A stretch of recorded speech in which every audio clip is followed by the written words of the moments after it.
Today's interview is with David McCollum. David lives out in Northern Ireland, back in the UK, but he's somewhat of a health expert, right? And the reason I had him on today is that health is so important, right? Without health, no wealth matters whatsoever. And we were talking about heart health today, cardiovascular health, and how that's a big killer, and how there's a lot of stuff that you can do to improve that cardiovascular health. So take a listen to this today, take on board what he's talking about, maybe make some simple changes to your lifestyle, and hopefully it'll all make us healthier. So stick around for all of this good interview today. It's so important.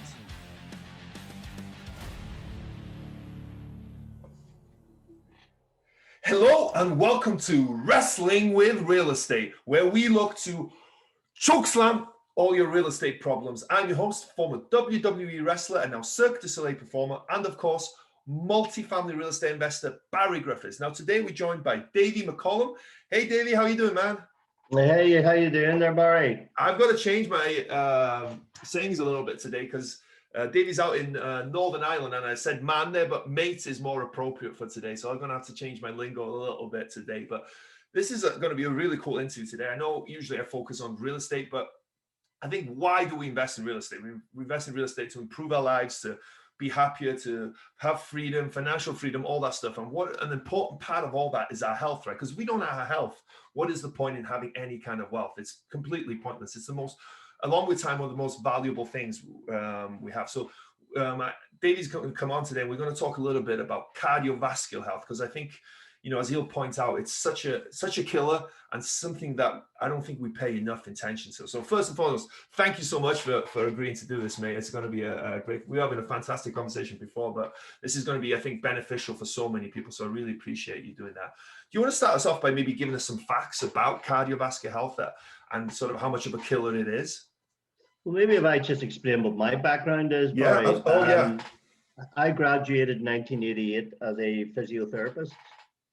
At the time, the sport I was involved in was bodybuilding. And as I was working as a physio, I just knew it just wasn't my thing. You know, I was okay at it. You know, I got some good results. But in 1999, I went back to college and studied naturopathic medicine. And a lot of people say, well, what does that mean? Well, it's the use of things like diet and supplements and lifestyle to improve and enhance and optimize your health. You know, Hippocrates said, let food be thy medicine and medicine be thy food. And somewhere in the last 150 years, with modern medical advancements, the message has been lost in many ways. Not only lost, but I think hijacked.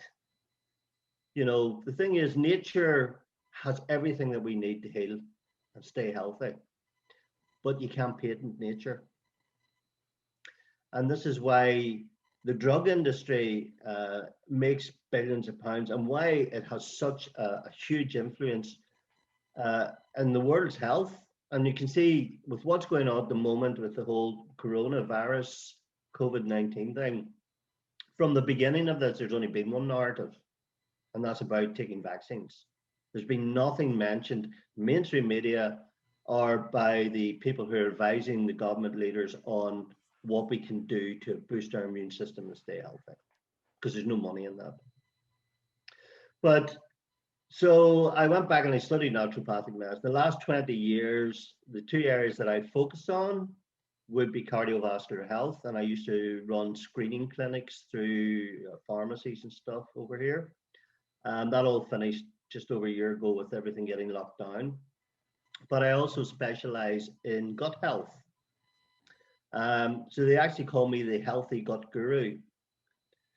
And Hippocrates, not only did he believe that let food be thy medicine and medicine be thy food, but that he believed all disease originated from the gut.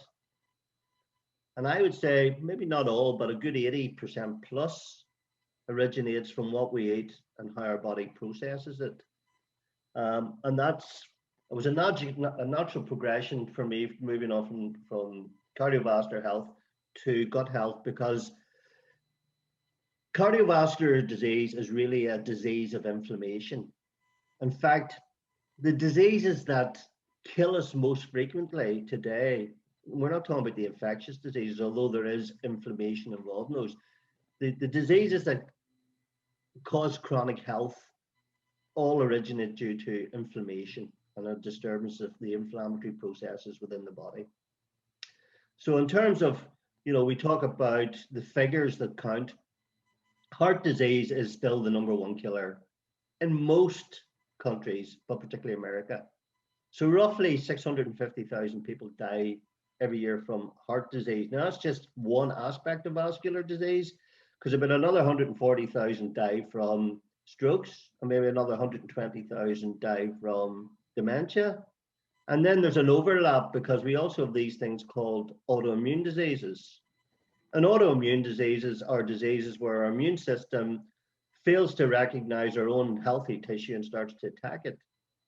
And that would include diseases like Crohn's, colitis, rheumatoid arthritis, systemic lupus erythematosus, multiple sclerosis, psoriasis, eczema. These are all autoimmune inflammatory diseases, and they all begin in the gut. So how do our arteries get damaged? Well, from the moment we're born, our body uses oxygen to make energy. But a side effect of the chemical reactions that occurs within our body is we start to create damaged and unstable molecules called free radicals. And these free radicals damage our cells through a process called oxidation. And you can think of oxidation as rust. So in effect, from the moment we're born, we're rusting inside. So whenever you cut an apple and you leave it and it goes brown, that's oxidation. Whenever you see metal outside rusting, that's oxidation. Whenever you leave your banana, it goes black, that's oxidation. So if we have too many free radicals in our body, that creates cell damage. And our body's response then is to repair the damaged tissue using the healing process, which is inflammation. But if that inflammation process starts to run amok, that's when we have problems.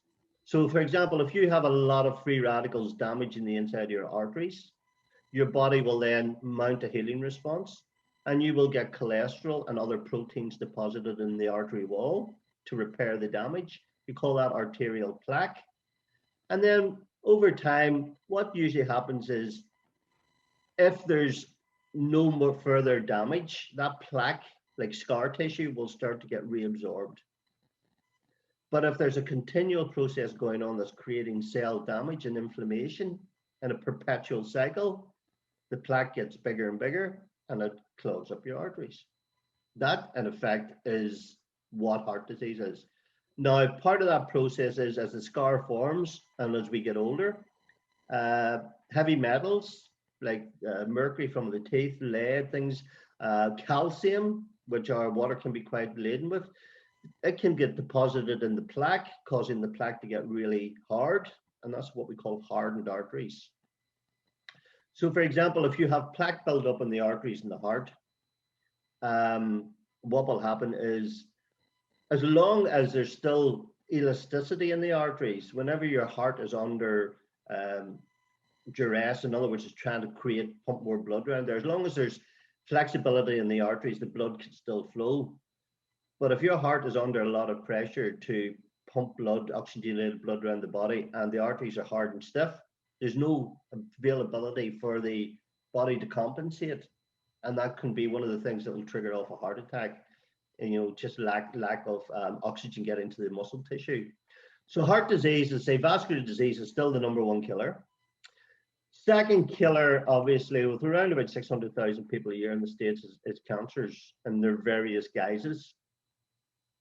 The third, well, it's debatable, third, fourth, leading cause of deaths in America is actually what we call iatrogenic disease. Now, what does that mean? Well, it means medical errors. So a doctor can prescribe you a drug, and if he's prescribed it incorrectly, the side effects could kill you. Quite often he'll be prescribing you medications correctly, but still the side effects of the medications may kill you.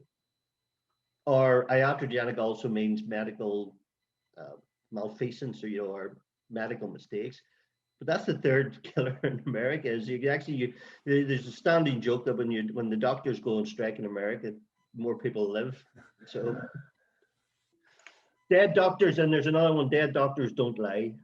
That's interesting. So that's where we're at. Vascular disease, heart disease is still the #1 killer. Yeah. And some of the misconceptions over the last 40, 50 years, there's two things really that have significantly influenced the way that we look at heart disease. 60 years ago, they were saying that the main thing in our diet that caused our arteries to clog up was that we eat too much saturated animal fat. So we were told to stop eating butter, cream, stop eating red meat because it's full of saturated animal fat. Now, at the same time, some Harvard professors were involved in the research regarding saturated animal fats and its link to heart disease. And what they did, they had about 31 countries where they had the data from it, but they only took the 7 countries that correlated their hypothesis.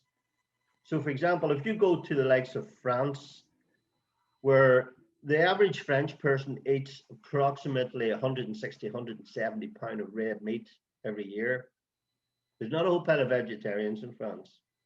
And they love their cream and their butter. And yet they have the second lowest rate of heart disease in the world.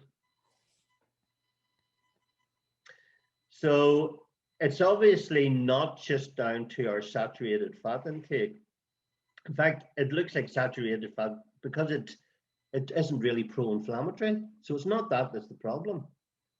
The real problem, and the thing that has been hidden for years, is the effect of sugar on our heart. So behind heart disease, sugar is the main thing that will cause your cholesterol readings to go up. It's the real first thing that will increase your free lipids in your bloodstream, contributing to the heart disease. Cancer cells consume 19 times more sugar than healthy cells. So if you've got cancer, one of the ways of treating your cancer is to starve it, don't feed it sugar. Diabetes, obviously, and obesity, massively not to consumption of animal fat, but to synthetic fats, what we call polyunsaturated fatty acids and sugar. The perfect combination is your Big Mac, go large, with a large bottle of Coca-Cola. That's just a heart attack on between your hands waiting to happen. So, you've got all the aspects, like there's a bottle of Coke's like 35 teaspoons of sugar, and the sugar in the fries and then the baps and everything else, So sugar is the #1 thing you need to avoid if you want to keep your arteries healthy. And the second thing is synthetic fats, what we call polyunsaturated fatty acids or trans fats, which are basically processed fats. You also get trans fats formed whenever you heat the likes of sunflower oil up to high temperature. Sunflower oil's got a very low heating point. So when you heat it up, it starts to smoke. Well, that's a sign of it getting damaged. So as soon as you consume that fat, it's going to create damaging processes in the body. So it's the deep fried fats that are the problem. In the old days, in the UK and Ireland, we used to fry in dripping or lard. That's actually the healthy way of cooking your chips. Not in sunflower oil, not in canola oil, not in soybean oil. And if you want to cook, if you do want to cook chips in an oil, don't use extra virgin olive oil. It's too delicate. It gets damaged really easily. Fats that are really good to fry with would be things like rapeseed oil, coconut oil, which I'm sure you probably use yourself. The highest heating point or smoking point of oils is actually macadamia oil, so special nut oil, and it actually is the best oil to cook with, but it's quite expensive. But I would tend to use just coconut oil a lot. I do use a little bit of olive oil. I don't tend to fry an awful lot of food anyway. I don't eat a lot of takeaway food just because I prefer preparing and eating my own food because I've done it for years. So that's two of the things you really need to consider is sugar intake and your exposure to deep fried foods. Now, as I mentioned at the beginning, how does this whole process begin? It begins with oxidation or rusting. So you want to make sure that you're getting enough high antioxidant fruits and vegetables. Eat your rainbow. So the greater the variety of colored fruits, vegetables that you eat, the reason these fruits and vegetables the colors are the antioxidants. As I was saying to you just prior to this conversation about the acai berries that grow at the top of 300-foot high trees in the Amazon. The antioxidants are in their skins and act like their sunblock. So obviously, the more intense that the crops are grown in, the more sunblock they have to develop, and that's your antioxidants. So you want to be aiming for at least 5 to 7 portions a day. Now, there's a few other things, obviously the basic thing you have to remember when it comes to heart disease is hydration. Our bodies are roughly 65%, males probably 65% water, females slightly less. Your muscles are 70% water. The most active muscle in your body is your heart. And the majority of heart attacks happen between 6 o'clock in the morning and midday. Because when you wake up, during the night, you'll have perspired, you may have went to the toilet, you may be not a big water drinker, so you may be dehydrated before you've gone to bed. When you wake up in the morning, you're extremely dehydrated. First thing you want to do as soon as you get up, pint of water. Preferably room temperature. Cold water is not good for you. It really shuts down the whole digestive processes. Quite a shock to the system. So room temperature water, may squeeze in half a lemon just to alkalize the water a bit. But get a pint of water pretty soon after you rise in the morning. During the day, try and go for a couple of liters. With you, it would be, is it pints or quarts? Or I don't liters, we do liters, yeah. And gallons as well, yeah, liters and gallons. So look, and the thing is, a lot of people get obsessed with drinking too much water. So I would say aim for no more than about 4 liters unless you're under really extreme training where you're sweating, perspiring a lot. Because the more water you put in, if you don't balance that up with electrolytes, that in itself can precipitate a heart attack. So if you're going to take loads of water, you need to make sure you got all your electrolytes in, your sodium, your potassium, your magnesium, your calcium. So water is fundamental to keeping your arteries healthy, to keeping your heart healthy, you have to remember your blood plasma is 93% water. So if you're dehydrated, your blood tends to get thicker and stickier. And obviously that's a problem with older people who don't drink a lot of water. Another thing that you have to bear in mind as well, I'm sure you've heard of magnesium. Okay, so magnesium is nature's relaxing mineral. Calcium makes your muscles tighten, magnesium makes them relax. Now, 70% of the American population have magnesium deficiency. So if you haven't enough magnesium, too much calcium, the muscles are more likely to get tight, including your heart. So you're more likely to precipitate a heart attack if you haven't got enough magnesium in your body. Blood pressure issues are massive in America. Again, magnesium helps the main arteries relax, calcium makes them tighten. In fact, some of the drugs that they will give you to control your blood pressure control the passage of calcium into and out of the arteries. They're called calcium channel blockers. So you can compensate without having to take medication by staying well hydrated, taking your electrolytes, making sure you get a really good magnesium supplement that you're taking on a daily basis, especially if you're an athlete. Your body needs that because you're more likely to tear muscle tissue as well if you haven't enough magnesium. If your muscles are feeling tight and stiff at all, to cry out for magnesium. Now, for those people who may have problems, there's different forms of magnesium out there. Magnesium citrate, a powdered form called Mag 365 is really good because it ionizes the magnesium for absorption. There's a type that goes into the brain called magnesium threonate. That's the only type magnesium penetrates the blood-brain barrier. And but another really good way for recuperating and absorbing magnesium is Epsom salt baths. So your Epsom salt baths are magnesium sulfate. When you lie, like I just had one an hour before I got on the call you because after the gym. If you lie in the bath for half an hour with your Epsom, at least 2 to 3 cups of Epsom salts, magnesium absorbs transdermally. It's called magnesium sulfate. It's absorbed through the skin. So taking it orally, taking it through the skin is a really good way of getting your extra magnesium in. So obviously, there is a lot of integrated medical practitioners in America, so they do integrate. And this is the perfect way to treat people is to use all the highly beneficial modern technologies that we have, but also integrate that with really good nutrition and use minimal doses of medication. Because I said, one of the biggest lies we have been sold is the whole idea that cholesterol is the main cause of heart disease. It's not. Cholesterol is one of several inflammatory lipoproteins. And there's only really one type of cholesterol that really clogs your arteries. It's called VLDL cholesterol.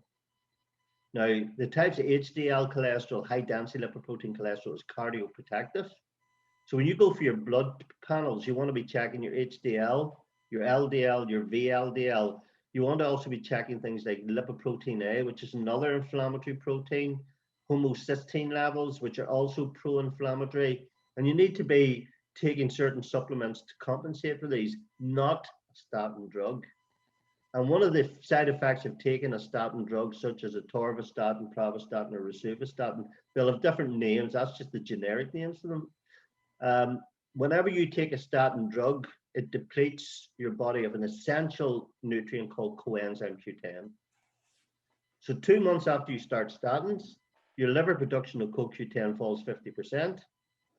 Your heart muscle contains 4 times more CoQ10 than any other muscle. That's how important it is for making energy, particularly in the heart muscle. So if you do go down the road taking a statin, you need to supplement with quite high levels of CoQ10. But a lot of the doctors don't tell you this stuff. You know, so the other thing you need to be focusing on as well to reduce inflammation is your essential fatty acids, your omega-3s. So if you go back 10,000 years ago, the ratio between good fats and bad fats, what we call omega-3s and omega-6s, was 1 to 3. So omega-3s are anti-inflammatory. Omega-6s are pro-inflammatory. And consequently, all of your margarines that are found in your buns, biscuits, cakes, breads, and spreads are omega-6, and they create inflammation in your body, which contributes to your heart attack. So 10,000 years ago, the ratio was 1 to 3 between anti-inflammatory and pro-inflammatory. Today in America, the ratio is probably 1 to 30. You have 30 times more pro-inflammatory fats in your diet compared to your anti-inflammatory omega-3s. So you want to make sure another key aspect of cardiovascular health is taking a really good quality omega-3 supplement. They come in various guises. Don't take cod liver oil because it's heavily processed.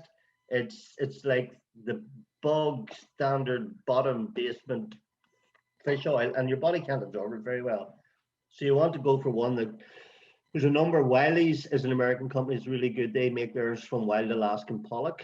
There's another company called Nordic, and they make theirs from anchovy, sardines, and herrings. There's other things called krill oil. Krill's a little like shrimp-like creatures the big whales feed on.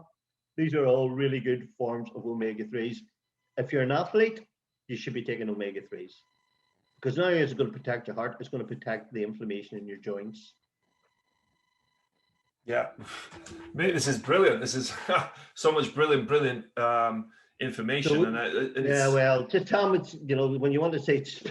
No. That's what I was going to say. I was going to say, well, that's so much information for everyone. I think for, you know, obviously you're a very smart guy and you can digest all this information. And I think you've shared a lot of good, phenomenal information. And hopefully people listen to this 2 or 3 or 4 times, because this is what's more valuable than your health, right? Nothing, right? But just to kind of maybe recap and just to give a summary of someone now is they listen to this and they maybe the light bulb's going off in their heads like, wow, okay, I didn't realize how important cardiovascular health was and how much stuff I was doing to affect that. Maybe give maybe a handful of bullet points of stuff that they can do today. So maybe, for example, cut out sugar, be careful of the trans fat, don't eat any trans fat. Maybe, look, you know, it's all in moderation. You know, you have to be, you know, you can live the lifestyle of a monk and not do any of these things. mm-hmm. But life is all about balance. You know, so don't say, oh, I can never go and have a takeaway again. Yeah, that's your treat. I believe in the Pareto rule, the 80-20 rule. 80% of the time, do the healthy stuff and enjoy it, and learn to enjoy that as part of your lifestyle. Once it becomes a chore or a challenge, it's very hard to be sustainable. Once it's just part of how you are, and, you know, obviously coming from a bodybuilding background, where we're used to preparing our food and eating the same things over, it's not so much a challenge for us. It is a challenge for a lot of people because they've grown up getting used to having really high levels of stimulation in their taste buds with sugar and these fats and stuff and chemicals that are put in the foods, you know, flavor enhancers. And that's why it's more difficult. So if you can try and cut out the majority of the crap, so don't reduce your amount of added sugar in your diet. There's still sugar in fruit and vegetables. So don't, and that's another thing, if you're going to go down the road of taking fruits and vegetables, use something like a NutriBullet. Keep the fiber in when you're making your smoothie. Don't juice. Because when you juice, you take all the fiber out, which is needed to feed the good bacteria in your gut, but it also allows a massive amount of sugar hit your bloodstream straight away. In terms of supplements, fish oils, absolutely essential. Antioxidants, either from your fruit and vegetable, or you can get some really good antioxidant supplements. One of the other key things that allows the French to stay so healthy is because they love their red wine. Now, red wine is full of, especially the way that they traditionally make red wine in France, where, they tramp the grapes. They leave it 8 to 10 weeks before they start to ferment it. And that's the time needed for the antioxidants in the skins, called OPCs, and the antioxidants in the pips, called polyphenols, or proanthocyanidins are in the skin, polyphenols are in the pips. It takes 10 weeks approximately for the polyphenols to get into the wine. And it's the polyphenols like resveratrol that are very cardioprotective, as well as being anti-cancers as well. So take 5 to 7 a day of fruit and veg, get a really good antioxidant formula. Magnesium, absolutely essential. What else did I say? Oh, one that we shouldn't forget about is vitamin D3. Okay. Now, people who are low in vitamin D, which is obviously a sunshine vitamin, are more likely to get cancer, multiple sclerosis, diabetes, dementia, and depression, and heart disease. So get your vitamin D levels tested. And with vitamin D3, it's really important that you take magnesium for absorption. And it's also really important you take a vitamin called vitamin K2. Now, vitamin K2 prevents calcification of your arteries. And it also will stimulate proteins that will pull calcium out of your arteries if your arteries are already hardened. So those are things, that's like a bottom basement. But if you have any sort of gut related issues, it all begins with the gut. 80 to 90% of people who have any sort of health issues, it'll be down to gut function or dysfunction and their diet. So I actually coach clients all over the world now. Thank goodness for technology. So I can coach people, and I've a couple of clients in America at the moment, one of which, Big Ian Harrison. Yeah. And Ian just put a post up the other day. He's absolutely flying.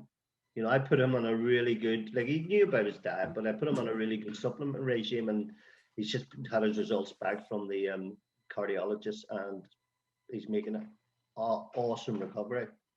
So there's all a part to play in these things, but to say, looking after you, it's very hard to function optimally if you're not running on all cylinders.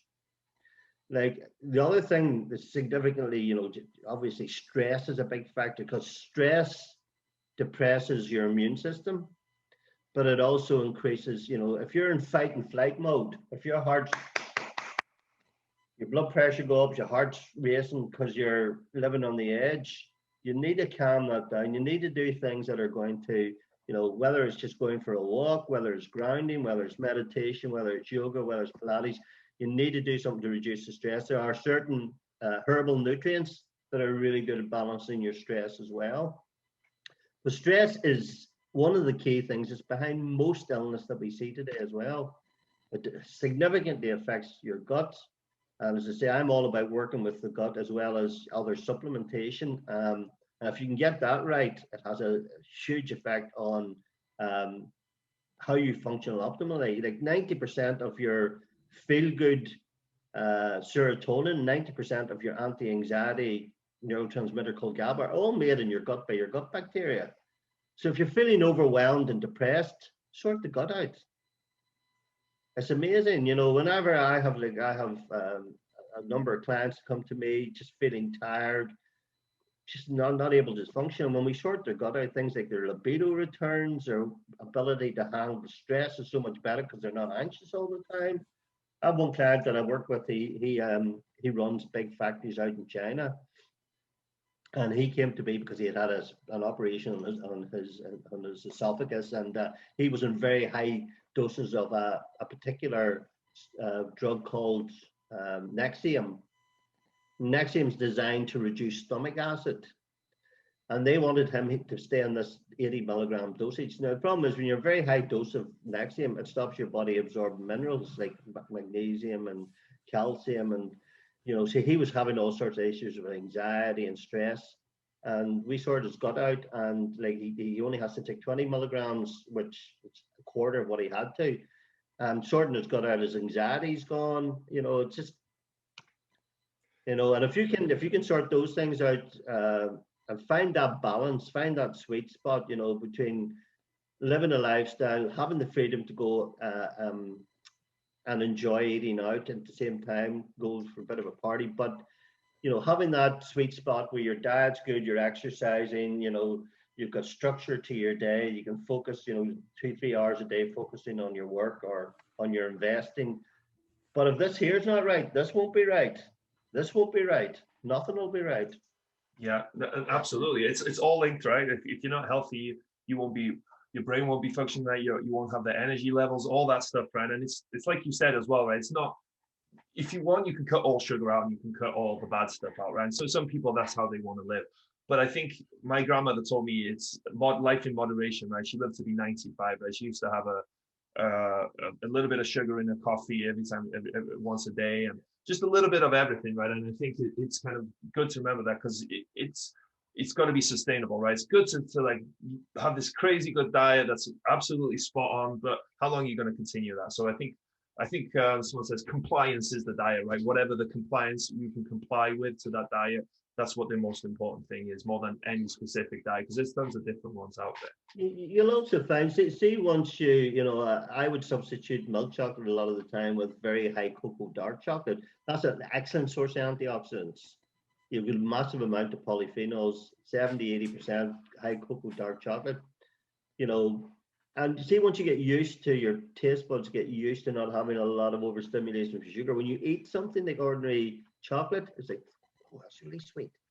Yeah, I tell my wife all the time. She loves sugary things, and I'm like, if you train your palate a little differently, once you have those sweet stuff, it doesn't taste good at all, and then you get used to stuff that isn't as sweet, and you can have a little bit of healthier stuff. But mate, this has been brilliant. This has been really brilliant. But just to give a quick recap, just a very quick ball point. So limit the sugar as much as you can, limit trans fat as much as you can. Yeah, so that's any food that's deep fried. Yeah. And if you're going to be frying at home, use the healthier fat options. Use rapeseed oil, use coconut oil. You can use olive oil, just don't use extra virgin because it's very easily damaged. Yeah. Avoid sunflower oil, avoid soybean oil, avoid canola oil. They're really synthetic fats. Yeah. Increase your amount of antioxidant-rich foods, which is mainly your fruits and vegetables.